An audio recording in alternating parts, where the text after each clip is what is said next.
And you know what we like to do is to explore some campaigns, kind of look behind the scenes, how do things work. In this case, we can look at a live campaign that we're running right now to promote our live streaming at CES using OfferPop, which we featured in some other segments. I was going to say, this is all coming to a head right now because we discussed OfferPop in a Toolbox episode a couple times now. So you can go ahead and look at it. So it's really all coming together. So I wanted to bring the viewers into a live campaign that we're running right now on Twitter using OfferPop. It's using the Offer app. It's basically a campaign that you call sort of a follow in tweet campaign. So it's a sweepstakes.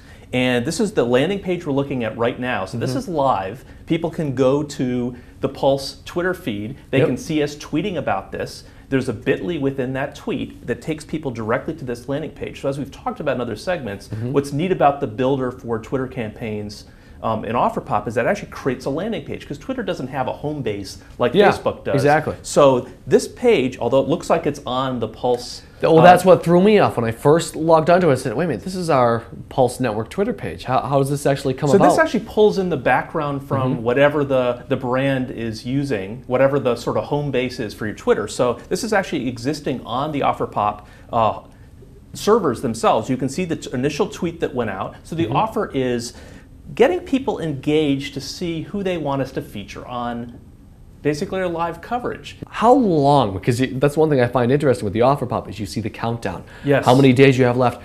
Is there a point where we reach where we say there's too long of a contest or there's not enough time? So for this kind of a campaign, it's themed to CES. So it's basically started right before and then it's going to run through and then we're going to award our prize on the last day. So it's pretty obvious when you want to run this campaign. For other, say, holiday themed campaigns, you know, the 12 days of Christmas or something like that, well, you'd run it for 12 days. Yeah. My experience is that you don't want to run something for longer than about 10 or 12 days or 2 weeks. In this case, and I'm glad you brought it up because it's themed, so it's all about, you know, we're tying it into our other promotion. We have a daily prize, if you will, which is the people that we pick to be featured, and then there's sort of an overall grand prize, which is the camera. And if you see right here on the landing page, what's also key to these contests, if you want it to go viral, you have to make it super easy to participate. So right from the landing page, there's only 2 things you have to do.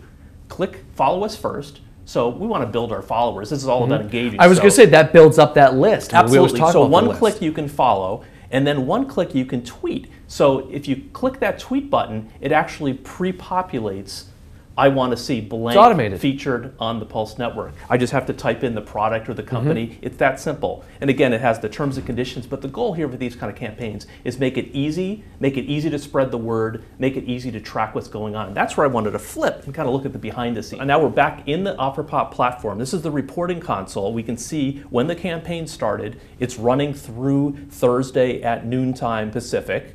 There's the tracking keyword. So again, how do we know who's participated? We tell them that you have to tweet with the hashtag CES and the Pulse. Those are the things that we're tracking so we can basically see who's out there and we can pull them into the system. We can see so far that since we just launched this, we've had 20 tweets. We've had 8 different people tweeting.